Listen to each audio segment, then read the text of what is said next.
கழகத்துடைய பொதுச் செயலாளர், எதிர்கட்சி தலைவர், முன்னாள் முதலமைச்சர், நாளை 2026 மீண்டும் தமிழகத்துடைய முதலமைச்சராக பொறுப்பேற்கக்கூடிய அண்ணன் எடப்பாடியாருடைய மேலான ஆணைக்கிணங்க கழக புரட்சித் தலைவி அம்மா பேரவையின் சார்பாக இன்றைக்கு தொடர்ந்து தமிழகம் முழுவதும் எண்ணெய் பிரச்சாரமாக துண்டு பிரச்சாரத்தை விநியோகம் செய்யக்கூடிய நிலையிலே இன்று ஆளுகின்ற திராவிட முன்னேற்ற கழக அரசுடைய செயல்பாடுகள் எல்லாம் மக்களுக்கு எடுத்து தெரிவிக்கின்ற வகையிலே இந்த நிகழ்ச்சியானது தொடர்ந்து நடைபெற்றுக் கொண்டிருக்கிறது. அந்த வகையிலே நம்முடைய மாவட்டத்தில் இன்றைக்கு 34வது வாரமாக இன்றைக்கு நம்முடைய பிடமனேரி பகுதியிலே இந்த நிகழ்ச்சியானது நடந்து கொண்டிருக்கிறது.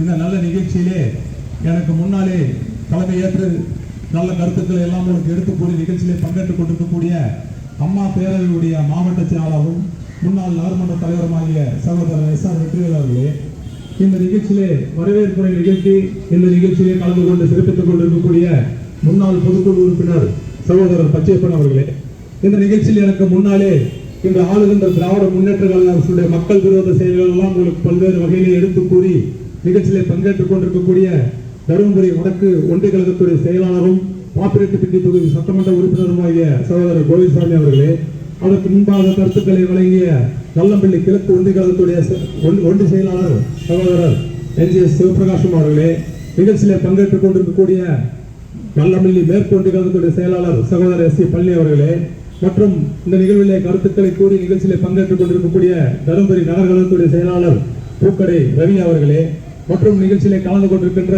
கழக மருத்துவமனையுடைய இணை செயலாளர் அசோகன் அவர்களே, மற்றும் பொதுக்குழு உறுப்பினர் அமராவதி அவர்களே, இந்த நிகழ்விலே கலந்து கொண்டிருக்கின்ற அருள்சாமி அவர்களே, பொன்னுவேல் அவர்களே, மற்றும் நிகழ்ச்சியிலே திரளாக கலந்து கொண்டிருக்கக்கூடிய நம்முடைய மாவட்ட அளவிலே அதே போல தருமபுரி சட்டமன்ற தொகுதி அளவிலே கலந்து கொண்டிருக்கக்கூடிய அனைத்து நிலை பொறுப்பாளர்களுடைய பெயர்களையும் நான் எடுத்துக் கூறியதாக அனைவரும் ஏற்றுக்கொள்ள வேண்டும் என்று அன்போடு கேட்டுக்கொண்டு இந்த நிகழ்ச்சியில் திரளாக கலந்து கொண்டிருக்கின்ற அந்த பகுதியை சார்ந்த பெரியவர்களே, தாய்மார்களே, விவசாய பெருமக்களே, வியாபார பெருமக்களே மற்றும் பத்திரிகை ஊடகத்துறை நண்பர்களே, உங்கள் அத்தனை பேருக்கும் என் அன்பான மாலை வணக்கத்தை இந்த நேரத்தில் அனைவருக்கும் நான் தெரிவித்துக் கொள்ள கடமைப்பட்டிருக்கின்றேன்.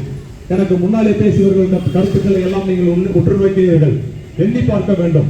இன்று ஆளுகின்ற திராவிட முன்னேற்ற கழக அரசானது ஆட்சி பொறுப்பு ஏற்ற நாள் முதல் கொண்டு மக்கள் விரோத செயல்களை செய்து கொண்டிருக்கிறது என்பதற்காக அனைவரும் அவரவர்களுக்கு உரிய நேரத்திலே உரிய கருத்துக்களை எல்லாம் எடுத்துச் சொன்னார்கள். நான் ஒன்றை மட்டும் இந்த நேரத்தில் குறிப்பிட கடமைப்பட்டிருக்கின்றேன். இன்றைக்கு ஆளுகின்ற திராவிட முன்னேற்ற கழக அரசானது எந்த அளவுக்கு மக்கள் மீது வரிசுமையை ஏற்றியது என்பதையும் எடுத்துச் சொன்னார்கள். அதே போல எந்த அளவிற்கு கடன் வாங்கி இருக்கிறது என்பதையும் எடுத்துச் சொன்னார்கள்.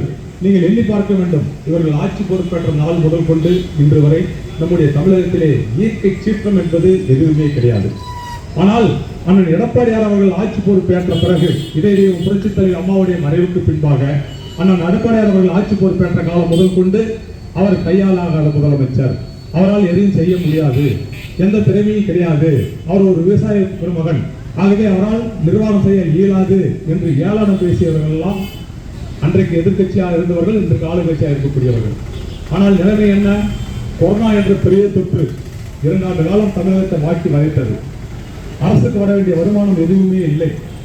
அதே நேரத்தில் இயற்கை சீற்றம், கடலோர பகுதியிலே கனமழைக்காக இயற்கை சீற்றம், புயலுக்காக இயற்கை சீற்றம், இப்படி பல்வேறு வகையிலே தமிழகத்தை பாதித்தாலும் கூட தமிழ்நாட்டு மக்கள் மீது எந்த விதமான வரிசுமையும் ஏற்றாமல் ஆட்சி செய்த ஒரே முதலமைச்சர் அண்ணன் எடப்பாடியார் அவர்கள் என்பது உங்கள் அத்தனை பேருக்கும் நன்றாக தெரியும்.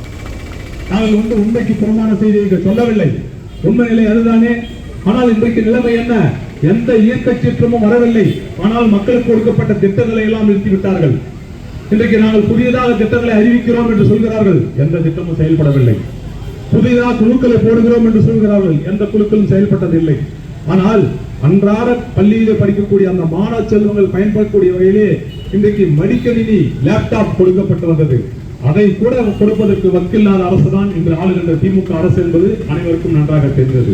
அதோடு மட்டுமல்ல, இதையும் புரட்சித் தலைவர் அம்மாவுடைய சிந்தனையிலே உதித்து இன்றைக்கு ஏழை எளிய மக்கள் திருமணம் செய்கின்ற பொழுது அவர்களுக்கு திருமணத்திற்கு தாலி தங்கத்தை போட முடியாத விலை இருக்கிறது என்பதெல்லாம் அந்த நேரத்திலே கருத்தில் கொண்டுதான் எந்த விலைக்கு விற்றாலும் சரி அதை 8 கிராம் தங்கம் 1 பவுன் தாலிக்கு வழங்கப்படும் என்று சொல்லிய தலைவி புரட்சித் தலைவர் அம்மா அவர்கள். அதை நடைமுறைப்படுத்தியவர் அண்ணன் எடப்பாடியார் அவர்கள். நாள் நிலைமை என்ன? 1 லட்சம் ரூபாய் நம்ம யாராச்சும் வாங்க முடியுமா? ஏழை மக்கள் அதையும் கொடுக்கறதுக்கு தவறிதான் இன்னைக்கு அதை நிறுத்தி வச்சுட்டாங்க. அதோடு மட்டுமல்ல, வேலைக்கு செல்லக்கூடிய பெண்கள் குறைந்த சம்பளத்திலே வருகின்றவர்களுக்கு மாதந்தோறும் அவர் குடும்பத்தை நடத்துவதற்கு தான் வாய்ப்பு இருக்கும். ஆகவே அவர்கள் சரியான நேரத்தில் வேலைக்கு போக வர வேண்டும் என்றால் இருசக்கர வாகனத்தில் பயணிக்கலாம். அதற்கு 50% மானியம் அரசு வழங்கும் என்று சொன்னவர் இதய தெய்வம் புரட்சித் தலைவர் அம்மா அவர்கள்.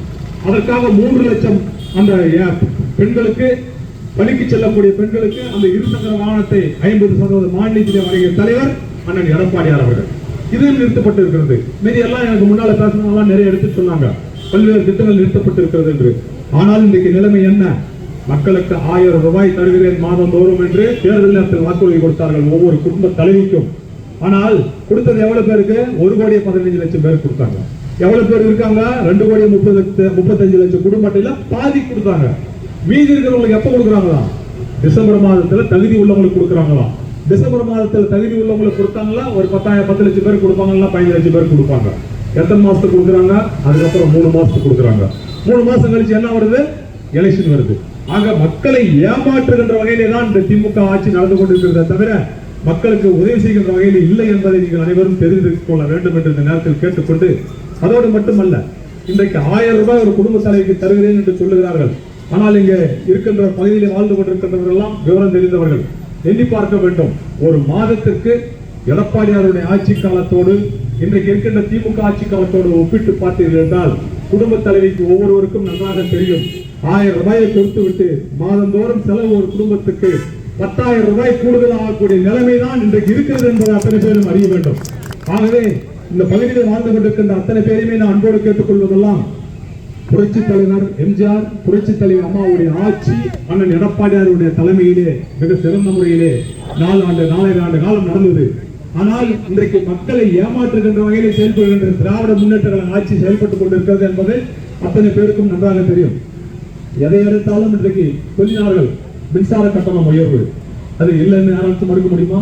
அதே போல இன்றைக்கு குடிநீர் தண்ணிக்கு கட்டணம், அதே போல கழிவுநீருக்கு கட்டணம், அதே போல சாக்கடை வசதி அனைத்துக்குமே கட்டண உயர்வு. இந்த நாம நிற்கிற நேரத்தில் பாத்தீங்கன்னா இந்த பக்கம் நகராட்சி, இந்த பக்கம் ஊராட்சி, அத்தனையிலுமே இன்றைக்கு கட்டண உயர்வை ஏற்றி இருக்கிற அரசு திமுக அரசு. அது மட்டுமல்ல, பத்திரப்பதிவு கட்டணத்தை ஏற்றி இருக்கிறார்கள். நேரடியாக மக்களுக்கு தெரிந்து அரசாணை வெளியிட்டு ஏற்றியது ஒரு பக்கம். வாய்மொழி உத்தரவு போல இன்றைக்கு பத்திரப்பதிவிலும் கூடுதலான கட்டணத்தை வசூலிக்கிறார்கள். ஆக நீங்கள் எண்ணி பார்க்க வேண்டும். அரசுக்கு வருமானம் இல்லை என்று சொல்லி மக்கள் மீது வரிசுமை ஏற்றுவதோடு மட்டும் இல்லாமல் இன்றைக்கு பல்வேறு வகையிலே மக்களுக்கு பயன்படக்கூடிய திட்டங்களில் எல்லாம் இன்றைக்கு அனைத்திலுமே கட்டண உயர்வு. அதோடு மட்டுமல்ல, இன்றைக்கு மக்கள் டாஸ்மாக் அளவு கடந்த விலையேற்றத்தை ஏற்படுத்தி இருக்கிறார்கள். இப்படி பல்வேறு வகையிலே மக்கள் விரோத செயல்களில் ஈடுபட்டுக் கொண்டிருக்கின்ற திமுக அரசானது மக்களுக்கு நன்மை தருகின்ற திட்டத்தை எதையுமே செயல்படுத்தவில்லை என்பது அத்தனை பேருக்கு நன்றாக தெரியும். ஆகவே வரக்கூடிய 2026 தேர்தலிலே மீண்டும் தமிழ்நாட்டு மக்கள், தருமபுரி மாவட்ட மக்கள் சுபிட்சமாக வாழ வேண்டும் என்றால் அண்ணன் எடப்பாடியாருடைய தலைமையிலே புரட்சி தலைவர் எம்ஜிஆர், புரட்சி தலைவர் அம்மாவுடைய ஆட்சி வளர்வதற்கு நீங்கள் அத்தனை பேருமே ஆதரவு தர வேண்டும் என்று கேட்டு, இன்றைக்கு பல்வேறு வகையிலே கல்வியிலே இன்றைக்கு எடுத்துக்கொண்டோம் என்றால், ஒரு காலத்திலே நம்முடைய மாவட்டம் பின்தங்கிய மாவட்டமாக இருந்தது.